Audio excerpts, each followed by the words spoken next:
السلام علیکم میرے محترم اسنائی بھائیوں، خوش آمدید آپ کو محمد مسلم کے چینل پر۔ آج کا واقعہ ملک الموت کا افسوس اور شداد کی جنت کا۔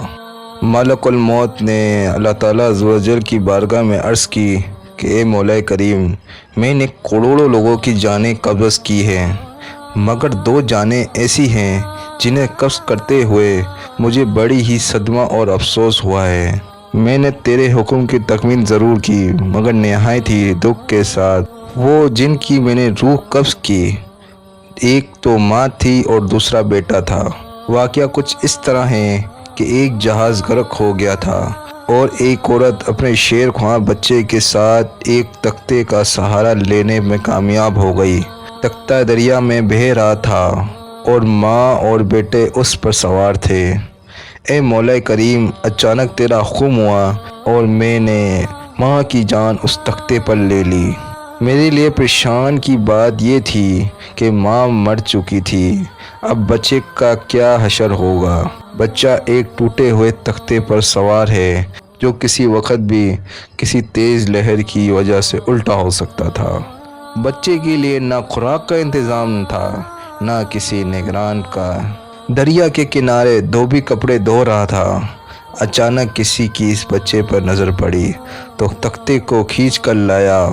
وہ سب بڑے حیران ہوئے کہ ماں مر چکی ہے کہ بچہ صرف تختے پر زندہ ہے۔ وہ لوگ اس بچے کو اپنے سردار کے پاس لے گئے۔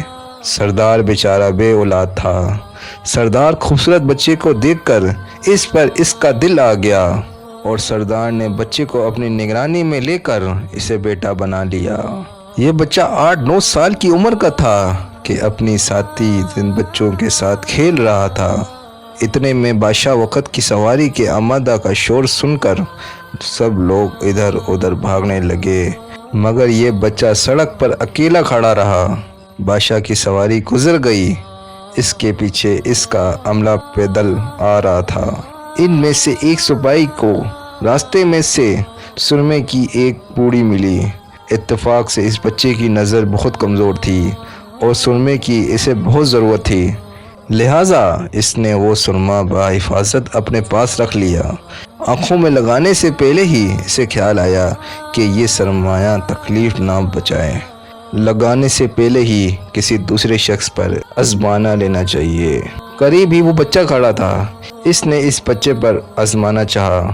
بچے نے سرما اپنی آنکھوں میں لگا لیا، اسے زمین کی تہہ میں موجود چیزیں بھی نظر آنے لگی۔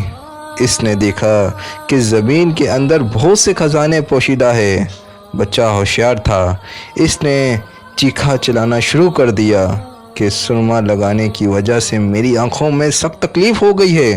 وہ لوگ سرمے کی پوڑیاں گرا کر چلے گئے۔ بچہ سرمے کی پوڑی اٹھا کر گھر پہنچنے لگا اور خوشی خوشی باپ کو سارا واقعہ سنایا۔ سردار بڑا ہی خوش ہوا۔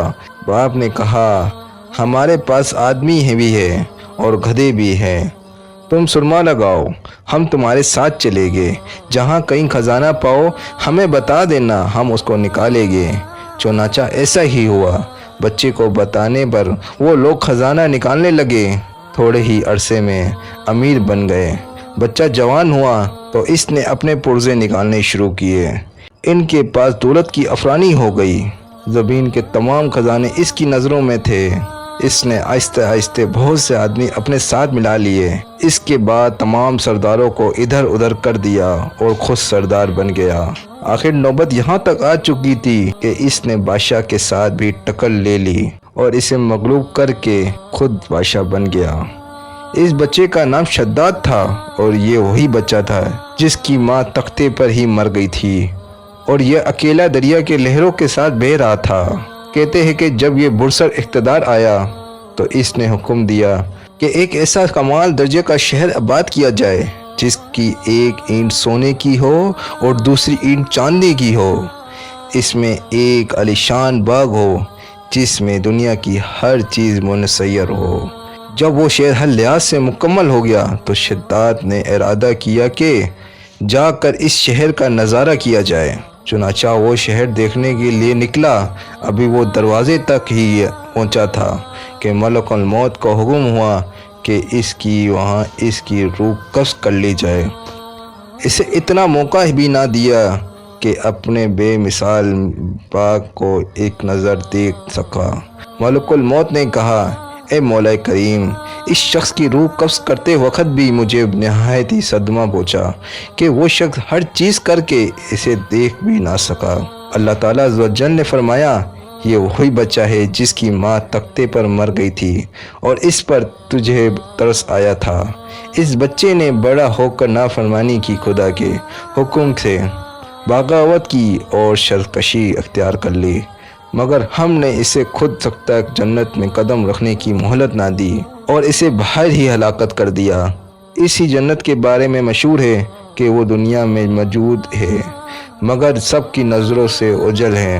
امیر معاویہ رضی اللہ عنہ کے زمانے میں ایک صحابی رضی اللہ عنہ کا اونٹ گم ہو گیا، تو وہ اونٹ کی تلاش میں کہیں اس علاقے میں جا پہنچے تو اللہ تعالیٰ نے اس وقت سب کچھ دکھا دیا۔